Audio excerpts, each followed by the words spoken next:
Welcome back to Season 11 with Aramaic Word of the Day.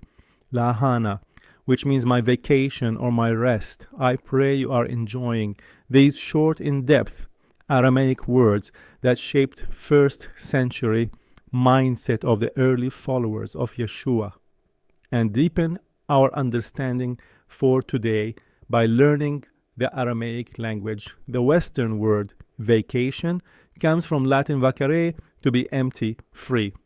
In the Western world, vacation often means stopping work so I can rest, escape, or entertain myself. In Aramaic, we don't say vacation.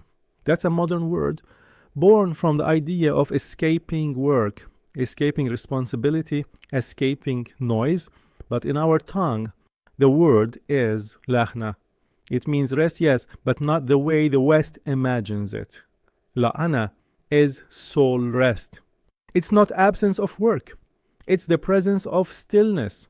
Not a schedule-free week, but a heart returned to rhythm. You see, Westerners plan their vacations like military operations, flights, hotels, bucket lists. They miss what our ancestors knew. Real rest begins inside. Laahana is what Yeshua did on the seventh day, not because he was tired, but because he was satisfied. But in the Eastern Semitic mindset, the concept of vacation is not absence of duty, but presence of restoration, purpose, and inner stillness. As a guide from the Judean hills and the alleyways of Jerusalem, I've walked with many pilgrims well. They call themselves tourists. They come with cameras and checklists, ready to see the Holy Land, but often miss something far holier. Rest. I've watched travelers rush through the Garden of Gethsemane, take a photo and say, done. But did they ever sit under the olive trees and breathe? Did they let the silence speak? That silence is Laahna. It's what Elijah found on Mount Horeb, not in the wind or the earthquake, but in the still, small voice. Laahna is restoration, not recreation.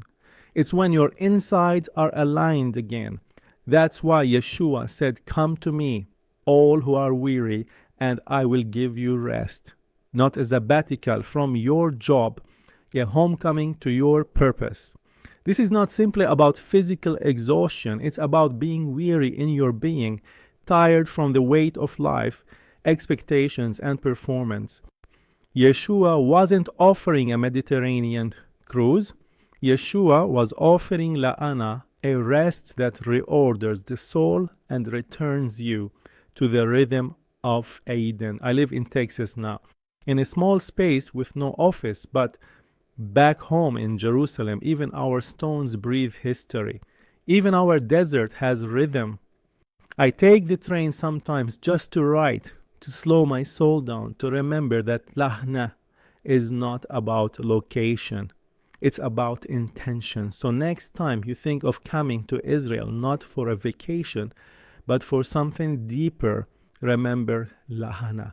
Come not just to see the land, but to let the land see you.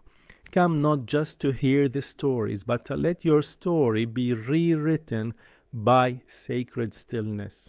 Because the Holy Land doesn't just want your footsteps. It wants your quiet. It wants your confession. It wants your transformation. Think of it as a Laahna moment, a pause, not of emptiness, but of presence, where the land doesn't just receive you, but recognizes you. You don't come here merely to see ruins or landscapes. You come to be seen by olive trees that have outlived empires, by waters that have heard the whispers of prophets, by hills that still hold the echo of Yeshua's footsteps. In the West, we go on vacation to escape. But in the East, we withdraw to return. To withdraw, like Elijah to the cave, like Yeshua to the wilderness, like monks to the Judean cliffs, where the silence isn't empty, it's full of God. So come not to walk where Jesus walked, but to walk with him again in your own inner desert. Let the stories of Scripture stop being museum pieces and start becoming mirrors where your soul sees what it forgot. Finally, my prayers to you, let Laahana, not vacation, be your guide, not rest from work, but return and rest Laahana to what you were made. The land is waiting for you in 2026, and I pray I will be your guide. You can check my signature tour by going to my website, twinsbiblicalacademy.com. See you soon.